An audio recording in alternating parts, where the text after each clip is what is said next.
The space station was a noisy one, or maybe it was just the food court. Hard to have eating areas for a dozen species without a certain level of background sound. I was ready to move on, though. I waved to a few crewmates who were still hanging around the tables, then picked a route towards the entertainment stores. While the large concourses might have been faster, and the floating walkways cooler, they went through holes in the wall. The small hallway with nature murals looked peaceful. I admired the paintings of otherworldly hills, all orange and purple, with a glittery starscape on the ceiling. The hubbub faded behind me, while the hallway curved ahead. Unfortunately, that sound was replaced by a new one.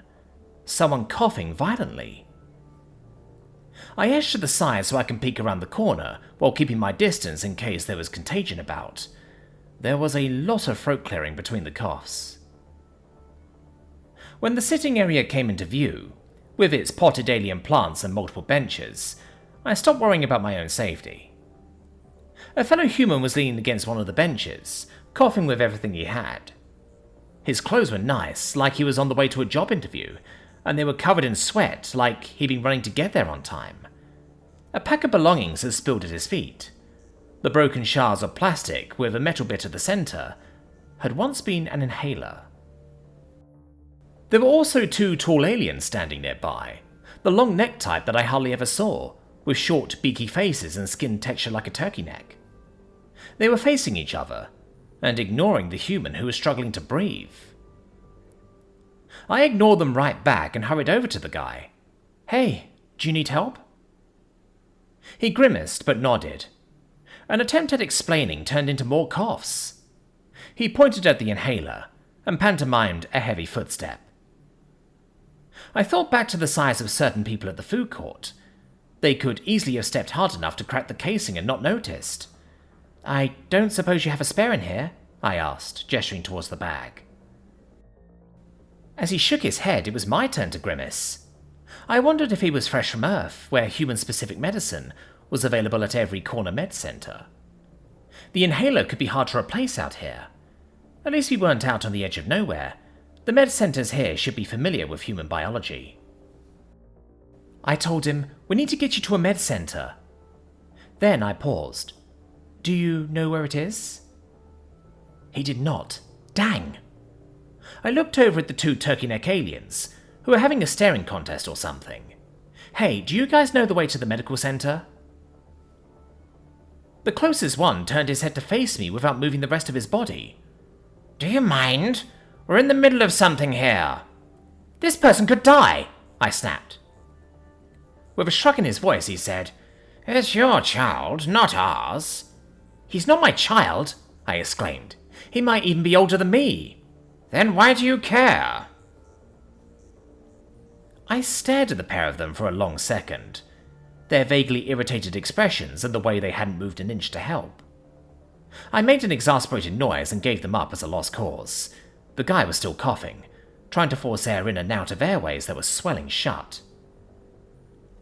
"Let me see if I can find a map on the public feed," I said, pulling out my phone. "Oh, hey, don't bother. I'll get it." He bent to scoop up the fallen belongings, and almost passed out head first. With the phone in one hand, I ushered him onto a bench, then nudged the pile together with a foot, while I searched madly on my phone. Ugh, why don't they have it up front? This is terribly designed. Are you going to be able to walk? He nodded, but he was starting to list to the side with a glazed expression. I considered trying to carry him and didn't like my odds. Had there been other humans nearby in the food court? Somebody likely to help? I shoved my phone back into my pocket and turned to sprint down the hall. I'd only made it a few steps before a welcome sight rounded the corner. Not humans, but two of my biggest crewmates. "What's happening?" Blip asked, a vision of muscles and flowing silks that blended with her natural frills. Beside her, Blob turned a fish-faced frown on the ailing human. "That doesn't sound good." His silks were even frillier than his sister's, and the pair of them filled the hallway. Just what I needed. "He can't breathe," I told them.